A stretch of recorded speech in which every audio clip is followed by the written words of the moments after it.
Est-ce que ce matin, vous êtes content de l'état où vous vous trouvez? Chaque jour dans l'obéissance. Obéir à Dieu, obéir à sa parole, obéir à la direction de l'Esprit. Et de même, nous, dans notre vie quotidienne, dans nos comportements, dans notre manière d'être, dans nos manières d'agir, nous devons être en correspondance avec ce que nous sommes en Christ. L'apprentissage est difficile. L'apprentissage est difficile parce que, Seigneur, tu vois, il me manque ceci, il me manque cela, Seigneur, il y a ceci qui ne va pas, cela. Réjouis-toi en Christ. Manifeste ta foi en Christ. Sois confiant en lui. Il y avait le nez de Cléopâtre, et maintenant on a le nez de Mbappé. Mais ça en devient de l'idolâtrie, hein. Franchement.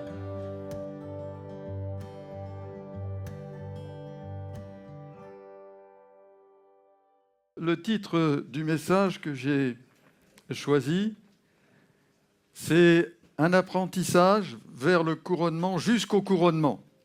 Il y a un cantique ancien, je ne sais pas si certains s'en souviennent, qui disait « À la fin de mon voyage, je serai couronné ».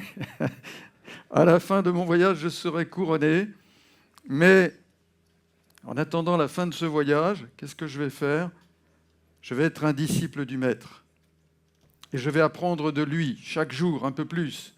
Et je vais apprendre, et puis je vais transmettre aussi ce que j'ai appris. Aller former des disciples, c'est la mission que nous donne le Seigneur. Alors ce matin, on va voir quelques points importants qu'il faut apprendre. Vous savez, si vous prenez l'Écriture, il y a de nombreux passages où on vous parle d'enseigner, d'enseignement, d'apprendre qu'il faut apprendre, etc. Apprendre l'intelligence, apprendre le discernement, etc. D'avoir la sagesse, d'apprendre. S'il fallait voir tous les points sur lesquels nous avons besoin d'être enseignés ou nous avons besoin d'apprendre, on passerait plusieurs jours à évoquer tous ces points. Ce matin, on va voir quelques points ensemble. En lecture d'introduction, dans Philippiens 4:11, l'apôtre Paul dit « J'ai appris à être content de l'état où je me trouve. Je sais vivre dans l'humiliation et je sais vivre dans l'abondance. En tout et partout, j'ai appris à être rassasié et à avoir faim, à être dans l'abondance et à être dans la disette. » Est-ce que ce matin, vous êtes content de l'état où vous vous trouvez? Oui. Faut apprendre à cela. Ça s'apprend. C'est pas facile, le contentement, mais c'est le contentement en Dieu. On a tellement de gens autour de nous qui sont jamais contents. Même nous, des fois, on n'est pas toujours contents par rapport à ce qui se passe autour de nous, mais ça s'apprend, le contentement. Mais le contentement avec Dieu. Parce que si nous avons Dieu, si nous avons Jésus, nous avons tout. Et pas tout un petit peu, nous avons tout pleinement. Et il est avec nous. Et il est avec nous jusqu'à la fin, pas simplement quelques instants. Mais nous pouvons nous reposer en lui pleinement, quelle que soit notre situation. Paul dit, moi, que je sois dans la disette, que je sois dans l'abondance, peu importe. Christ est avec moi. Seulement, qu'est-ce qu'il dit? Il dit, j'ai appris cela. J'ai appris et parfois, l'apprentissage est difficile. L'apprentissage est difficile parce que, Seigneur, tu vois, il me manque ceci, il me manque cela, Seigneur, il y a ceci qui ne va pas, cela. Réjouis-toi en Christ. Manifeste ta foi en Christ. Sois confiant en lui. Sois confiant en lui. La journée que tu passes, le jour que tu passes est peut-être difficile, mais Dieu est avec toi. Et il ne t'abandonnera jamais. Et finalement, vous savez, je pensais à un exemple, alors qui est imparfait. Il y a 2 ans de cela, Charles III est devenu roi d'Angleterre. Je pense que vous en avez entendu parler, hein, même si vous ne vous passionnez pas pour l'aristocratie britannique ou l'aristocratie en général. Nous, ce qui nous importe, c'est le roi des rois. C'est notre Seigneur. Mais enfin, bon, Charles III est devenu roi d'Angleterre. J'ai un peu de sympathie pour lui parce qu'à quelques jours près, on est né à la même date. Donc, j'ai quelques jours de plus que lui. Bon, mais ça, c'est pas important. Mais si vous prenez cet homme, quand il est né, il avait une identité, il avait un statut et une position. Bon, il avait une identité, Charles, prince de Galles, etc., etc. Il avait une position, c'est-à-dire qu'il était le premier-né, celui qui devait hériter de la royauté.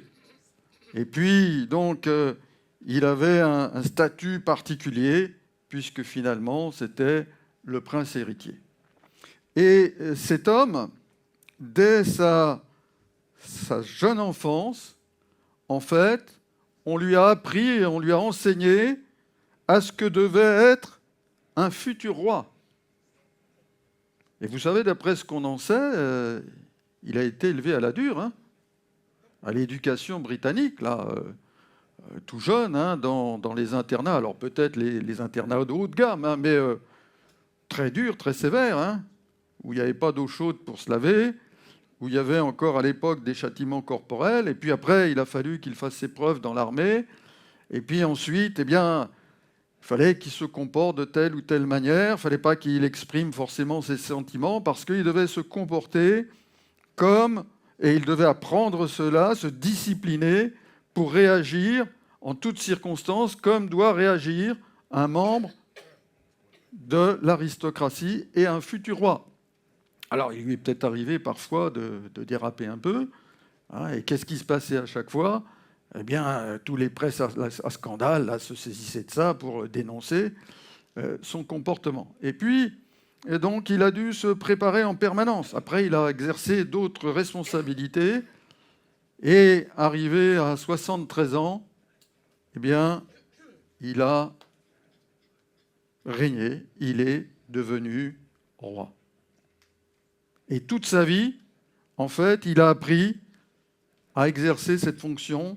Il a appris sa vie, il a dû dominer ses sentiments, des fois ses souffrances, parce que, sans doute, c'est un homme comme un autre, hein, qui devait connaître des périodes de souffrance, de découragement, de maladie, de je ne sais quoi, mais à chaque fois, il fallait qu'il donne l'image eh bien, de ce qu'on attendait de lui. Et pourquoi je prends cet exemple ? Parce que quand je prends notre vie, lorsque nous nous sommes donnés à Christ, lorsque nous sommes venus à Christ, que nous lui avons confié nos vies, là aussi, nous sommes nés de nouveau, nous avons eu une nouvelle identité. Vous êtes d'accord avec moi ? Hein ? Jean Roland nous parlait du livre des cieux. Dans l'état civil du livre des cieux, notre nom a été inscrit. On a eu aussi une position particulière. Nous sommes assis avec Christ, où ça ? Dans les lieux célestes. Nous avons un statut particulier. Comment Paul appelait les frères et sœurs des diverses églises ? Il écrivait à tous les saints. Nous sommes appelés à être saints.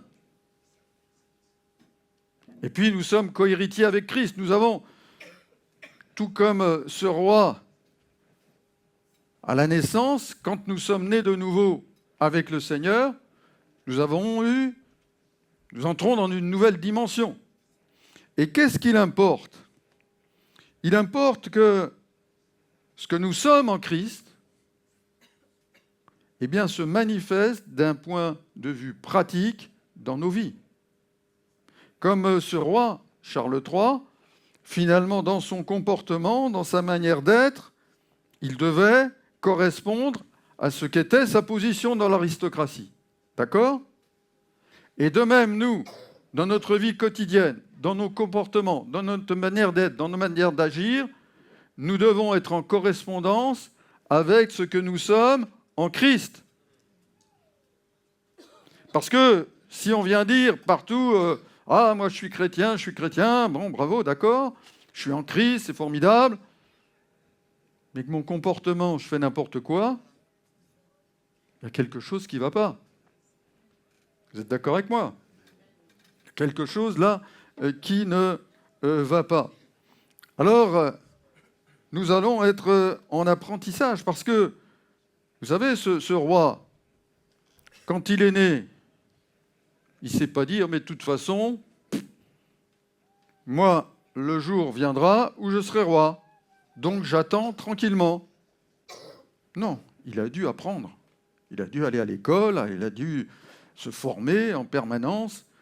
Et nous-mêmes, bien, il ne suffit pas de dire « Oh, je suis une nouvelle créature en Christ, c'est formidable, je suis assis avec Christ dans les lieux célestes, etc. etc. » Il va nous falloir apprendre aussi à manifester ici-bas, pendant notre pèlerinage terrestre, il va nous falloir apprendre à être conforme à Christ, notre modèle.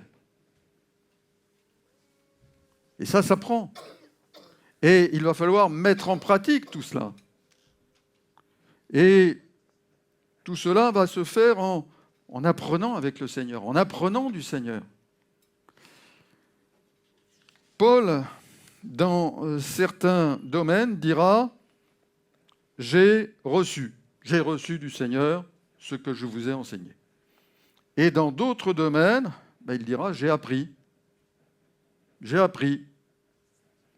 telle et telle chose. » Et puis, vous savez combien il importe d'être attentif et d'avoir cette attitude de disciple qui se tient au pied de son maître, qui reçoit ses enseignements, qui s'attache, qui apprend à les mettre en pratique, à avancer et à progresser ainsi chaque jour.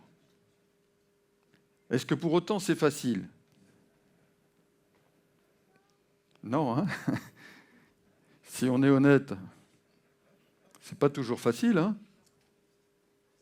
Si on te frappe sur la joue, tends l'autre, c'est facile.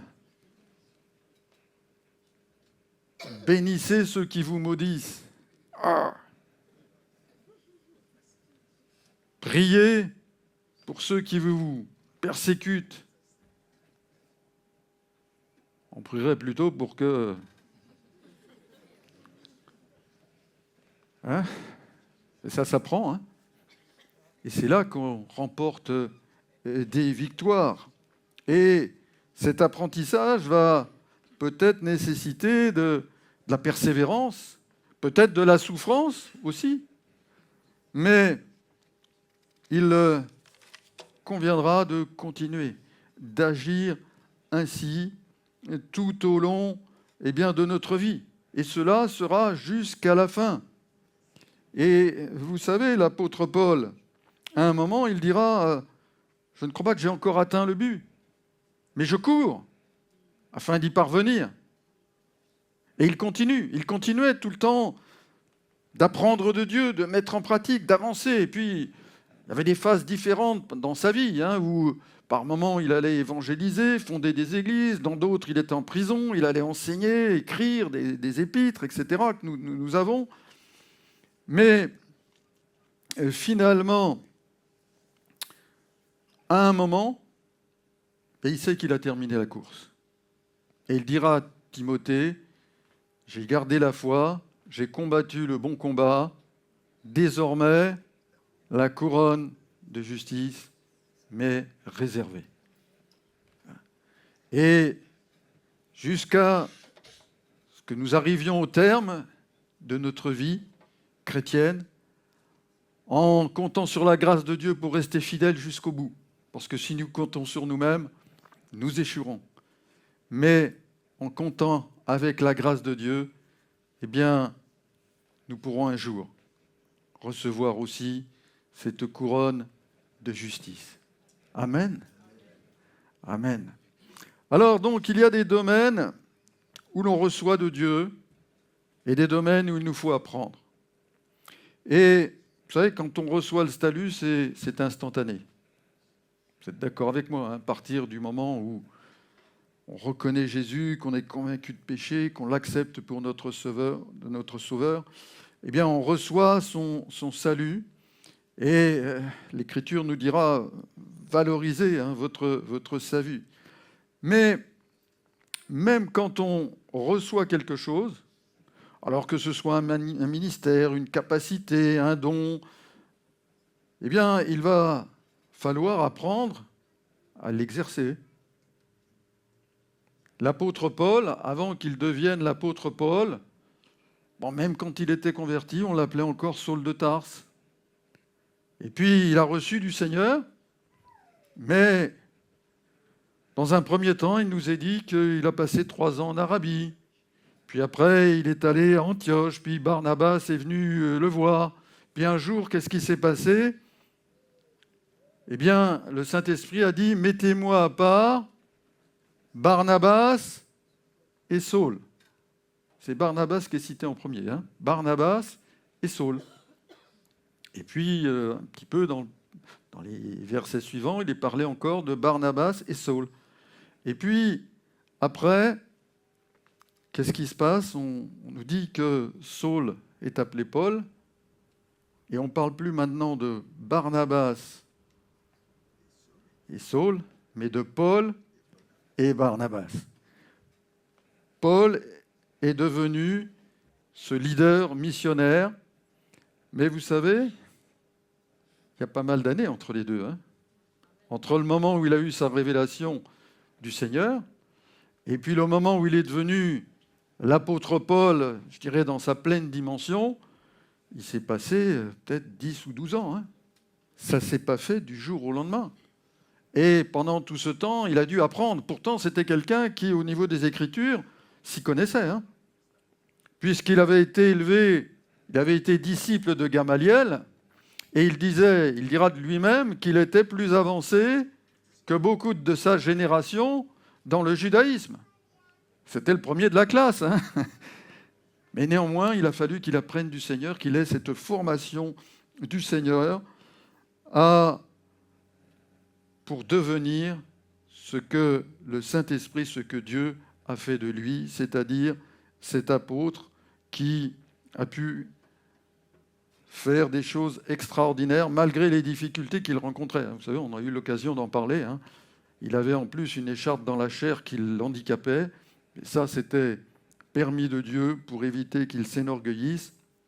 Mais donc, l'apôtre Paul, lui, est resté fidèle, a continué jusqu'au bout, jusqu'à la victoire, jusqu'au couronnement. Alors, on va voir quelques points où nous avons besoin d'être enseignés ou d'apprendre. Est-ce que le Seigneur Jésus a appris au cours de son ministère terrestre ? Il était parfaitement homme et parfaitement Dieu. Alors, on pourrait se dire, mais finalement, il savait toutes choses. Oui, mais il a dû apprendre. Qu'est-ce qu'il nous est dit ? Il nous est dit que, dans Luc 2, 51, qu'il était soumis à ses parents terrestres. Vous étiez soumis à vos parents quand vous étiez... C'est pas quelque chose de naturel, hein ? Et il a appris aussi. Et il grandissait, il se fortifiait en grâce devant les hommes. Et vous savez, ne pensons pas, s'il ne péchait pas, il a été sans péché. Mais le Seigneur n'a pas été sans tentation. Qu'est-ce que nous dit l'Écriture ? Qu'il a été tenté en toutes choses. Seulement, ce qu'il a appris pendant ce temps, c'était de dire non à la tentation. C'était de résister, c'était de ne pas succomber à la tentation. Il a été tenté en toutes choses. Et il dira à ses disciples, il dira, je vous ai fait connaître tout ce que j'ai appris de mon Père. Donc il apprenait aussi de son Père. Et nous sommes là dans des domaines très vastes. Et puis il y a un domaine très particulier qui nous est cité dans l'Écriture, Hébreux 5:8. Il nous est dit qu'il a appris, bien qu'il fût fils, l'obéissance par les choses qu'il a souffertes.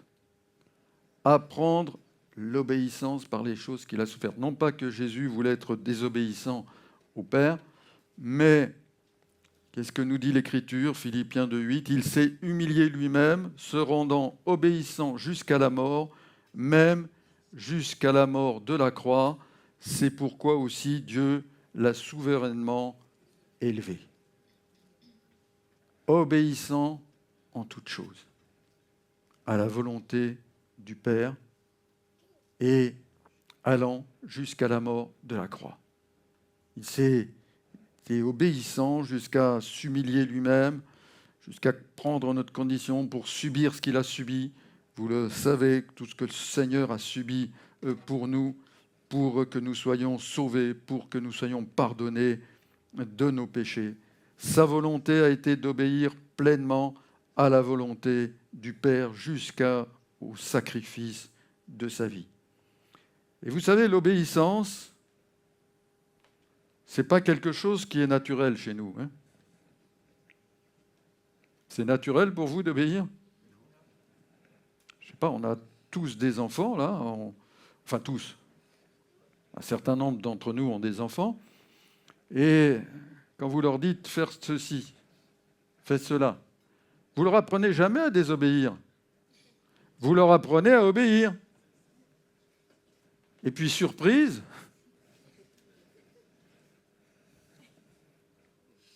qui c'est qui leur a appris à désobéir ?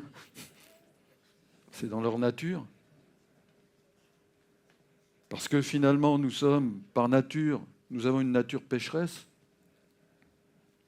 Et on aura beau leur dire, tiens, fais pas ceci, tiens, fais pas cela, etc., etc., tiens-toi comme ci, tiens-toi comme ça. Et hop, dès qu'on a le dos tourné, vous étiez obéissant, étant enfant ? Ma grand-mère à mon frère et à moi disait tout le temps, 3 syllabes, obéir.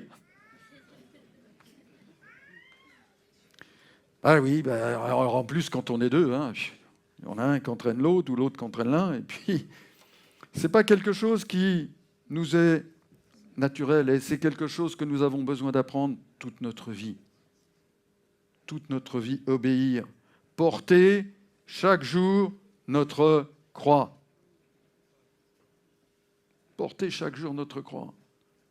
C'est pas je la laisse tomber pendant une semaine, je vais la reprendre le dimanche, là. Non, chaque jour. Chaque jour dans l'obéissance. Obéir à Dieu, obéir à sa parole, obéir à la direction de l'Esprit. Ah, c'est difficile des fois, hein ? Surtout quand ça ne correspond pas à ce qu'on a envie de faire.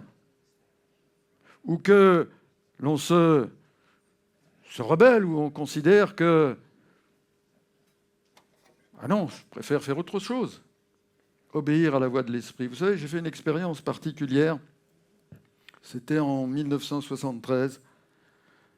J'étais en stage et le midi, nous allions avec mon épouse à la cantine administrative. Et pour aller du lieu où on était à la cantine, il y avait 2 itinéraires qui étaient équivalents en distance. Et suivant le moment, je passais par un itinéraire ou par l'autre.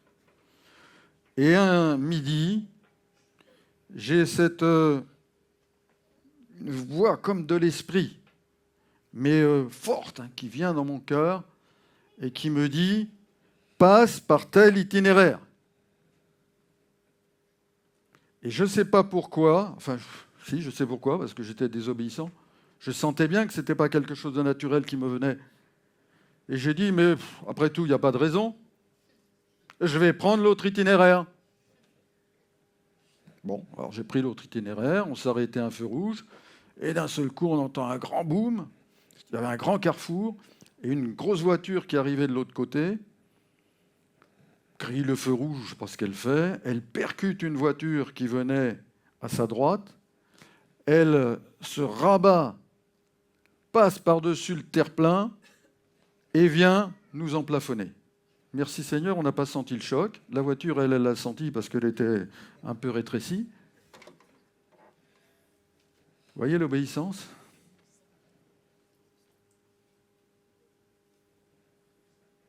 Parfois, quand le Seigneur te dit c'est là que tu dois aller, c'est ça que tu dois faire, alors ça ne veut pas dire que vous aurez un accident si vous ne le faites pas. Hein, bon, on ne va pas faire une loi de mon expérience. Mais ce jour-là, j'ai compris. Et quand dans d'autres circonstances, je sentais au fond de moi cette voix, cette pensée qui me disait « Tiens, fais ceci », là, ce coup-là, oui, oui, Seigneur. Oui, j'y vais. J'y vais, parce que j'avais compris la leçon de la désobéissance. Vous savez, l'obéissance est d'un grand prix devant Dieu.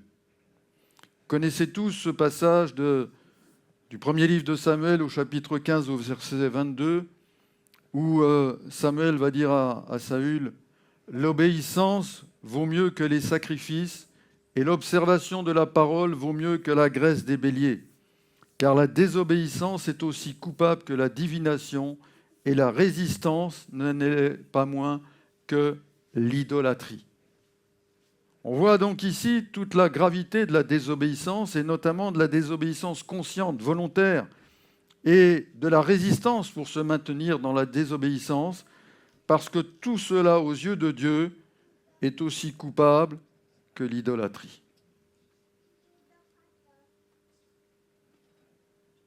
Quand on persiste dans la désobéissance, quand on se met volontairement dans la désobéissance et que l'on continue, nous sommes comme des idolâtres aux yeux de Dieu. Alors Seigneur, pardonne nos désobéissances. Et revenons à l'obéissance s'il nous arrive de désobéir. Et puis, vous savez, la désobéissance à Dieu, c'est aussi un manque d'amour pour Dieu. Notre frère nous disait que l'amour se confesse. Amen. Mais l'amour se démontre aussi. Et qu'est-ce que nous dit le Seigneur? Celui qui garde mes commandements, c'est-à-dire celui qui m'obéit, c'est celui qui m'aime. L'amour se démontre aussi. C'est celui qui m'aime. C'est celui qui m'aime. Et souvenons-nous, comment peuvent se résumer tous les commandements? Tu aimeras le Seigneur ton Dieu de tout ton cœur, de toute ton âme, de toute ta force et de toute ta pensée. Et tu aimeras ton prochain comme toi-même. Tu aimeras ton prochain comme toi-même. Alors, un autre point que Dieu voulait apprendre à son peuple, dans Deutéronome 8.3, là, Dieu va rappeler tout le chemin qu'il a fait parcourir à son peuple depuis la sortie d'Égypte. Et lui dit, j'ai fait toutes ces choses afin de t'apprendre que l'homme ne vit pas de pain seulement, mais que l'homme vit de tout ce qui sort de la bouche de l'Éternel. Et Jésus, lorsqu'il sera tenté, dira au diable, l'homme ne vivra pas de pain seulement, mais de toute parole qui sort de la bouche de Dieu. La parole de Dieu, qui est là pour nourrir notre âme, qui est là pour nous fortifier, qui est là pour nous encourager, qui est là pour nous conduire, nous diriger, qui est, comme disait David, une lampe à notre pied, une lumière sur notre sentier. Cette parole qui est esprit et vie, qui est une nourriture de notre âme, qui nous permet de fortifier notre âme et qui va nous conduire dans les voies de Dieu. Apprenons à se nourrir, à nous nourrir toujours de cette parole. de connaître cette parole, de la comprendre, de la méditer, de dialoguer avec Dieu. Vous savez, Dieu nous parle par sa parole. Si on parlait d'amour, là, on va reparler d'amour. Si votre fiancé vous écrit une lettre et que vous ne la lisez pas, c'est une preuve d'amour? Le Seigneur, dans sa parole, il nous écrit. Et il nous écrit un message d'amour. Et si on ne lit pas sa parole?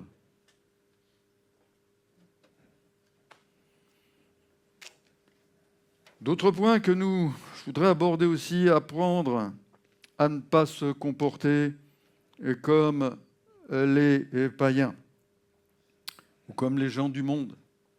Et il y a un cas particulier que le Seigneur évoque, c'est les soucis, les inquiétudes, la peur du lendemain, de quoi mangerons-nous, de quoi serons-nous vêtus. Vous connaissez tous les soucis de la vie quotidienne. Et qu'est-ce que nous dit le Seigneur? Il nous dit que bien, les gens du monde, c'est leur préoccupation permanente. Le travail et ceci, et manger tous les besoins que l'on connaît. Mais qu'est-ce que nous dit le Seigneur? Qui connaît nos besoins. Et il nous dit... Ne vous laissez pas prendre l'esprit, ne vous laissez pas prendre la tête en permanence par tous ces soucis, par toutes ces inquiétudes, par toutes ces préoccupations. C'est vrai qu'on a des préoccupations, c'est vrai qu'on a des soucis, mais on ne va pas se laisser prendre l'esprit, mobiliser notre esprit. Mais confions-nous dans la providence de Dieu.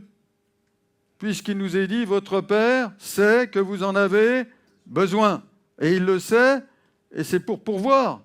Et nous devons apprendre à ne pas nous inquiéter du lendemain et à nous confier dans la providence de Dieu. Apprendre à ne pas s'inquiéter du lendemain. Qu'est-ce que nous dit le Seigneur? Le lendemain aura soin de lui-même. À chaque jour suffit sa peine. J'avoue que ce n'est pas facile, hein? Vous savez, quand on commence des fois à réfléchir sur la journée qui nous attend demain, eh bien, il y a peut-être des choses nombreuses, difficiles, il y a tout un tas de choses à faire. Mais Seigneur, je compte sur ta grâce. Je remets ma journée entre tes mains afin que tu m'aides, afin que tu me conduises, afin que tu me diriges, afin que tu me soutiennes. Et puis, j'avance avec foi. Et puis, vous savez, il y a un point important à apprendre, c'est Dieu le disait à son peuple, toujours dans le Deutéronome, apprendre à ne pas imiter les pratiques et les abominations du monde. Vous savez, autour de nous, il se passe des choses épouvantables. Hein. Apprenons à délaisser toute cette mentalité, toutes ces choses du monde. Il leur dira dans Deutéronome 18, 9, de ne pas apprendre les abominations du monde qui nous entourent, eh bien, la divination, l'astrologie, la magie, les gris-gris, les superstitions, les porte-bonheur, les horoscopes, les je ne sais quoi, l'occultisme, la sorcellerie. Vous savez, on ne se rend pas compte, mais autour de nous, ça prolifère. Hein. Autour de nous, ça prolifère. Et vous savez, vous avez des gens qui nous, tout naturellement, ça fait presque partie de leur culture d'avoir des superstitions. Combien de gens vont vous dire « Ah, telle chose, je touche du bois ». Vous ne l'avez pas entendu, ça? Ou je croise les doigts. Ben non, n'imitons pas ces choses-là. Hein. Des fois, c'est presque naturel parce qu'on l'a tellement entendu dire deux fois. Et puis, des tas de balivernes, et si on casse un miroir, c'est tant de malheur, et patati patala, il ne faut pas passer sous une échelle, et puis si je vois un chouan noir sur mon chemin... Ah, et on rit, mais combien? Autour de vous, vous ne voyez pas des gens qui sont comme ça? Toutes ces choses n'ont aucun pouvoir sur les enfants de Dieu. Et toutes ces choses, les enfants de Dieu doivent s'en détourner, s'en séparer.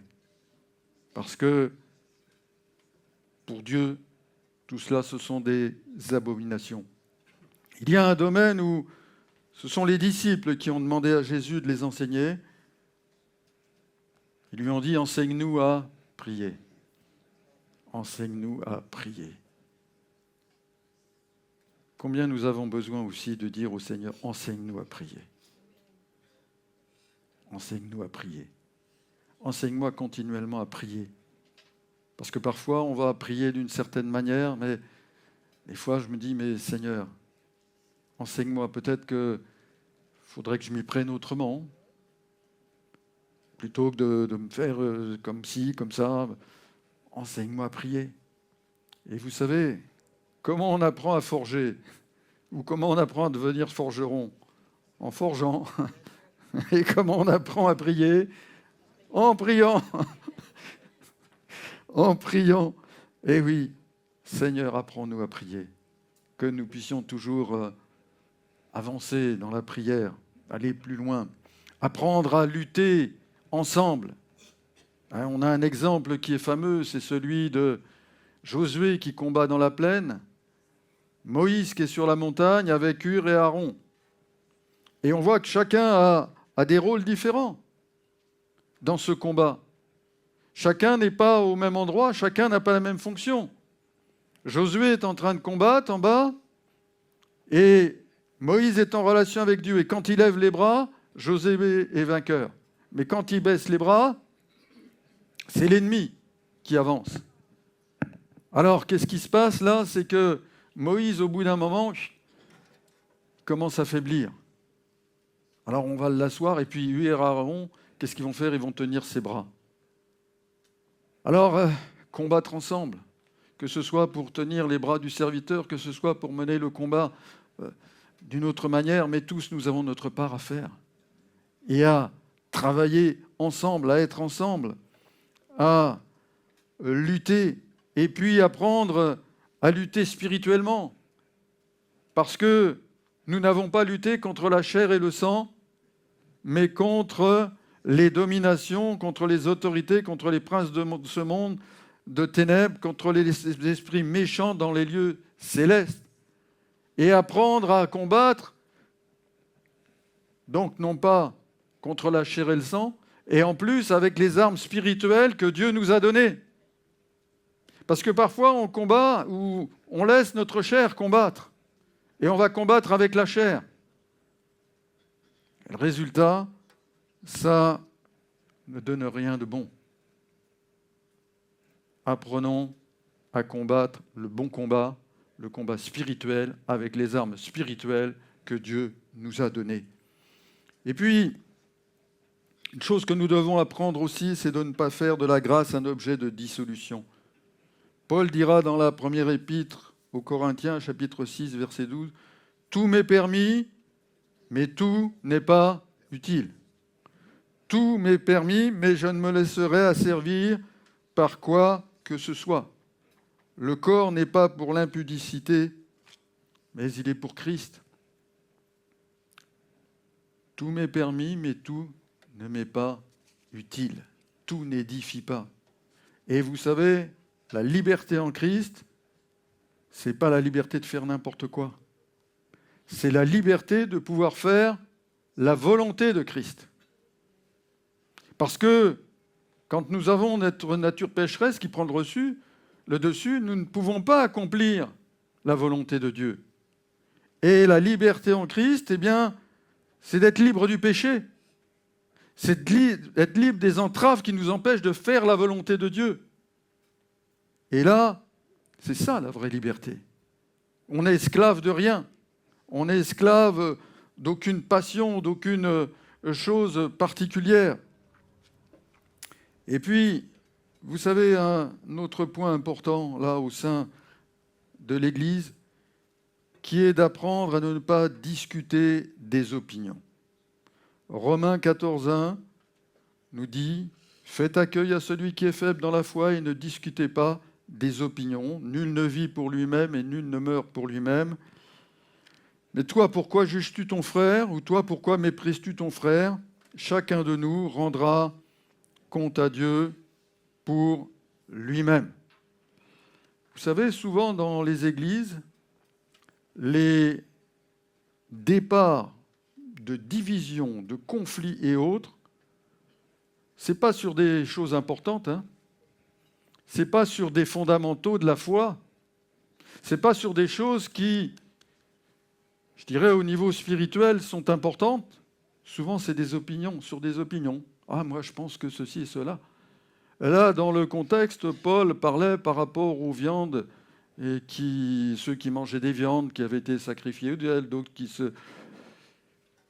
Il y avait des opinions. Il y avait certains aussi qui continuaient à regarder, à faire des distinctions entre les jours. Mais chacun le faisait pour Dieu. Et chacun, si vous voulez, ils n'étaient pas tous au même niveau. Chacun interprétait ce qu'ils avaient reçu ou ce qu'ils avaient vu de l'Écriture, peut-être de manière littérale. D'autres étaient un peu plus avancés et avaient compris. Et certains étaient considérés comme forts, ou qui peut se considérer comme forts, avaient mieux compris peut-être que d'autres qui étaient dans un sens, qui avaient compris les choses dans un sens littéral. Mais chacun le faisait pour Dieu. Et dans ces situations, ce qui devait prévaloir, c'était l'amour. C'est-à-dire, si tu sais que ça choque ton frère, ne le fais pas. Parce que celui qui était plus avancé, ou celui qu'on peut qualifier entre guillemets de fort, il pouvait regarder celui qui était peut-être considéré comme faible avec mépris, en le disant « mais oh là, lui, il n'est pas très avancé, hein. Il n'a pas bien compris les choses. Hein. » Et puis le faible qui voyait le fort se permettre des choses que lui, pour lui, il considérait qu'il ne devait pas faire. Hein. Vous savez, sur des questions d'alimentation et autres, ce qu'on peut faire ou pas faire, il y avait des litiges à l'époque. Il y en a aussi, hein, aujourd'hui encore, hein, sur certains points. Et finalement, le danger, c'était que le faible juge celui qui était plus avancé que lui en disant « mais il se permet ça, comment, c'est pas bien ?» Non. Ne discutons pas sur les opinions, sur ce qui est secondaire. Tu crois cela, tu le fais pour le Seigneur, c'est bien. Toi, tu penses que tu penses différemment, c'est pas fondamental, ça ne met pas en cause le salut, ça ne considère pas, ce n'est pas une question de péché, c'est ton opinion. Ne commence pas à discuter sur les opinions. Je ne donne pas d'exemple, parce que si je donne des exemples, s'il y en a qui ne sont pas d'accord, ils sont capables d'en discuter à la fin. Donc, je ne vais pas donner d'exemple, mais quand chacun fait de tout son cœur les choses pour Dieu, c'est ça qui importe. Et puis, si à un moment, on comprend mieux les choses, eh bien, gloire à Dieu. Gloire à Dieu, mais que nous ne soyons pas à juger l'un, à mépriser l'autre, etc. Vous savez, il y a des gens... J'entendais un jour un pasteur, il nous disait qu'il avait été dans une église faire un remplacement. Et puis arrive le moment de l'offrande, et les corbeilles passent, et celui qui était responsable de ramasser les corbeilles vient et les met aux pieds du prédicateur, qui était là de passage. Bon, il était un petit peu surpris. Et puis après, il dit au frère, mais dites frère, pourquoi vous avez mis à mes pieds les corbeilles? Et le frère lui dit, mais comment, vous ne connaissez pas l'Écriture? Alors le pasteur lui dit, ah bon, dites-moi donc. Qu'est-ce qu'il est dit dans le livre des Actes, qui vendaient le prix de leur propriété, là, et qu'ils déposaient le prix au pied des apôtres? Bon, ce frère avait compris les choses comme ça. Il le faisait pour Dieu, il faisait tout son cœur. Bon, c'était son opinion, on n'a pas à lui dire, mais attendez, vous n'avez rien compris, mon frère. Attends. Non, ne discutons pas des opinions. Vous savez, dans ma famille espagnole, quand j'allais les voir, on se réunissait des fois, nombreux. Puis j'avais une tante qui disait, hein, à table, on ne parle pas de politique ni de football. Hein. On est tous ensemble, on est heureux d'être ensemble, on se fait du bien ensemble, mais tous les sujets qui peuvent fâcher, on les laisse de côté. Hein, parce que on ne va pas se bagarrer, vous savez, pour savoir si ceci, si cela. Mbappé, il n'est pas mort sur la croix pour nous. Hein.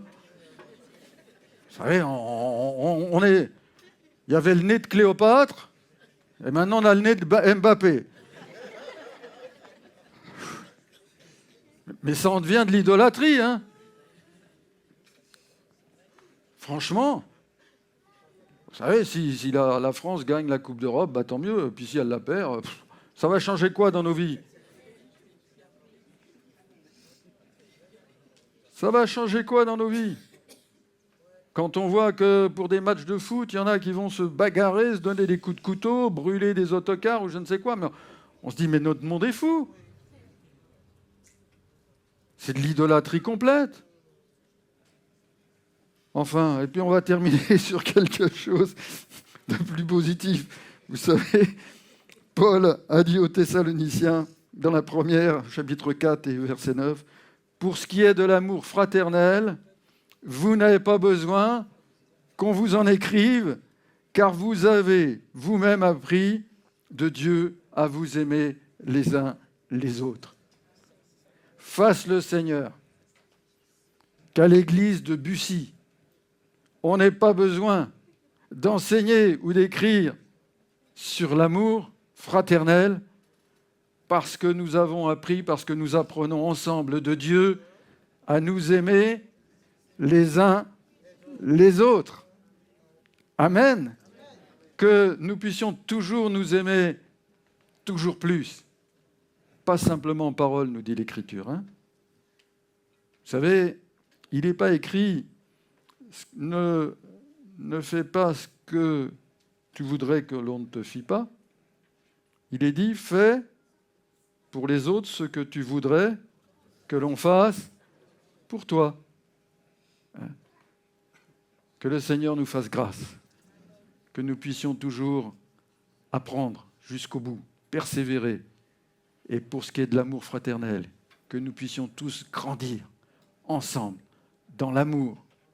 Parce qu'il est dit, c'est à l'amour que vous porterez les uns aux autres, que l'on connaîtra que vous êtes mes disciples. Et comme je disais ce matin, nous sommes une assemblée de disciples, et c'est à l'amour que nous nous porterons les uns des autres que le monde saura que nous sommes des disciples de Jésus-Christ. Amen. Seigneur notre Dieu,